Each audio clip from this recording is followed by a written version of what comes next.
ರಾಜ್ಯದಲ್ಲಿ ಒಂದು ವಾರ ಗುಡುಗು ಸಹಿತ ಭಾರಿ ಮಳೆ.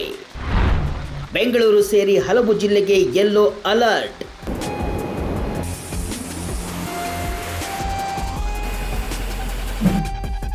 ಮುಂದಿನ 4 ರಿಂದ 5 ದಿನಗಳವರೆಗೆ ಕರ್ನಾಟಕದಲ್ಲಿ ಆನಿಕಲ್ಲು, ಗುಡುಗು ಮಿಂಚು ಸಹಿತ ಭಾರೀ ಮಳೆಯಾಗುವ ಸಾಧ್ಯತೆ ಇದೆ ಅಂತ ಹವಾಮಾನ ಇಲಾಖೆ ಮುನ್ಸೂಚನೆಯನ್ನ ನೀಡಿದ್ದು, ಹಲವು ಜಿಲ್ಲೆಗಳಿಗೆ ಯೆಲ್ಲೋ ಅಲರ್ಟ್ ಘೋಷಣೆ ಮಾಡಲಾಗಿದೆ. ಅದರಲ್ಲೂ ಮೇ 7 ಮತ್ತು 8ರಂದು ಗುಡುಗು ಸಹಿತ ಭರ್ಜರಿ ಮಳೆಯಾಗುವ ಸಾಧ್ಯತೆ ಇದೆ. ಹೀಗಾಗಿ ಜನರು ಎಚ್ಚರಿಕೆಯಿಂದ ಇರಬೇಕು ಅಂತ ಇಲಾಖೆ ಸೂಚನೆ ಕೊಟ್ಟಿದೆ. ಈ ವರ್ಷ ಪೂರ್ವ ಮುಂಗಾರಿನಲ್ಲಿ ವಾಡಿಕೆಗಿಂತ ಹೆಚ್ಚೇ ಮಳೆಯಾಗ್ತಾ ಇದೆ. ಕರ್ನಾಟಕದಾದ್ಯಂತ ಸರಾಸರಿ 1000 ಮಿಲಿಮೀಟರ್ಗೂ ಅಧಿಕ ಮಳೆಯಾಗುವ ಮುನ್ಸೂಚನೆ ಸಿಕ್ಕಿದೆ. ಮೇ 10ರವರೆಗೂ ವರ್ಣ ಅಬ್ಬರಿಸಲಿದ್ದಾನೆ ಅಂತ ಹವಾಮಾನ ಇಲಾಖೆ ಹೇಳಿದೆ. ಹಾಗಾದ್ರೆ ಯಾವ್ಯಾವ ಜಿಲ್ಲೆಯಲ್ಲಿ ಹೆಚ್ಚು ಮಳೆಯಾಗಲಿದೆ ನೋಡ್ಕೊಂಡು ಬರೋಣ ಬನ್ನಿ.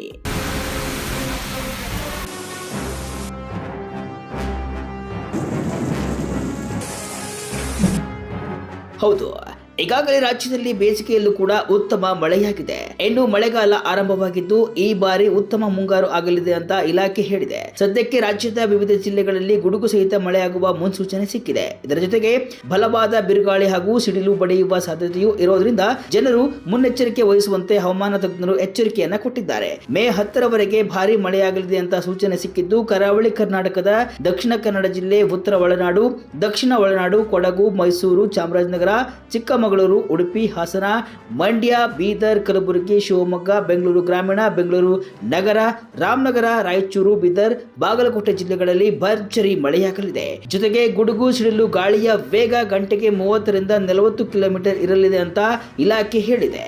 ಹೌದು, ಉತ್ತರ ದಕ್ಷಿಣ ವಾಯುಭಾರ ಕುಸಿತವು ಈಗ ದಕ್ಷಿಣ ಉತ್ತರ ಪ್ರದೇಶದ ಮಧ್ಯಭಾಗಗಳಲ್ಲಿ ಚಂಡಮಾರುತದ ಪರಿಚಲನೆಯಿಂದ ಮಧ್ಯಪ್ರದೇಶದಾದ್ಯಂತ ದಕ್ಷಿಣ ತಮಿಳುನಾಡಿನವರೆಗೆ, ಕರ್ನಾಟಕದ ಮರಾಠವಾಡ, ಒಳನಾಡಿನ ಉತ್ತರ ಭಾಗಗಳಲ್ಲಿ ಸಮುದ್ರ ಮಟ್ಟದಿಂದ 0.9 ಕಿಲೋಮೀಟರ್ ಎತ್ತರದಲ್ಲಿ ಚಂಡಮಾರುತದ ಪರಿಚಲನೆ ಉಂಟಾಗಿದೆ ಅಂತ ಹವಾಮಾನ ಇಲಾಖೆ ಪ್ರಕಟಣೆಯನ್ನು ಹೊರಡಿಸಿದೆ. ಈ ಬಾರಿ ಉತ್ತಮ ಮಳೆ ಮುನ್ಸೂಚನೆ. ಜೊತೆಗೆ ಈ ವರ್ಷ ಉತ್ತಮ ಮುಂಗಾರು ಮಳೆಯಾಗಲಿದೆ ಅಂತ ಹವಾಮಾನ ಇಲಾಖೆ ಹೇಳಿತ್ತು. ಬೇಸಿಗೆಯಲ್ಲೂ ಕರ್ನಾಟಕದಲ್ಲಿ ವರ್ಷಧಾರೆ ಉತ್ತಮವಾಗಿ ಆಗ್ತಾ ಇದೆ.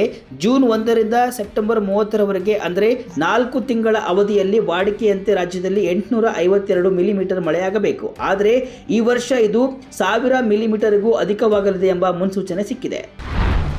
ಬೆಂಗಳೂರಲ್ಲಿ ಮೋಡ ಕವಿದ ವಾತಾವರಣ. ಸಿಲಿಕಾನ್ ಸಿಟಿಗೆ ಆರೆಂಜ್ ಅಲರ್ಟ್ ಘೋಷಣೆ. ಬೆಂಗಳೂರಲ್ಲಿ ಮುಂದಿನ 3 ದಿನ ವರುಣ ಅಬ್ಬರಿಸಲಿದ್ದಾನೆ ಅಂತ ಇಲಾಖೆ ಸೂಚನೆಯನ್ನ ಕೊಟ್ಟಿದೆ. ಈಗಾಗಲೇ ಬೆಂಗಳೂರಲ್ಲಿ ಮೋಡ ಕವಿದ ವಾತಾವರಣ ಸೃಷ್ಟಿಯಾಗಿದ್ದು, ನಗರದ ಸುತ್ತಮುತ್ತ ಹಲವೆಡೆ ಮಳೆಯಾಗ್ತಾ ಇದೆ. ಹೀಗಾಗಿ ರಾಜಧಾನಿ ಬೆಂಗಳೂರಿಗೆ ವಿಶೇಷವಾಗಿ ಮಳೆಯ ಅಲರ್ಟ್ ಸಿಕ್ಕಿದೆ. ಮೇ 7 ಹಾಗೂ 8ರಂದು ಬೆಂಗಳೂರಿಗೆ ಭಾರಿ ಮಳೆ ಮುನ್ಸೂಚನೆ ಇರುವುದರಿಂದ ಆರೆಂಜ್ ಅಲರ್ಟ್ ಘೋಷಣೆ ಮಾಡಲಾಗಿದೆ. ಬಿರುಗಾಳಿ, ಗುಡುಗು ಮಿಂಚಿನ ಜೊತೆಗೆ ಜೋರಾಗಿ ಮಳೆಯು ಸುರಿಯುವ ಸಾಧ್ಯತೆ ಹೆಚ್ಚು ಇದ್ದು, ಗಾಳಿಯ ವೇಗವು ಗಂಟೆಗೆ 50 ಕಿಲೋಮೀಟರ್ ವರೆಗೂ ಹೆಚ್ಚಾಗಬಹುದು ಅಂತ ಹವಾಮಾನ ಇಲಾಖೆ ತಜ್ಞರು ಹೇಳಿದ್ದಾರೆ.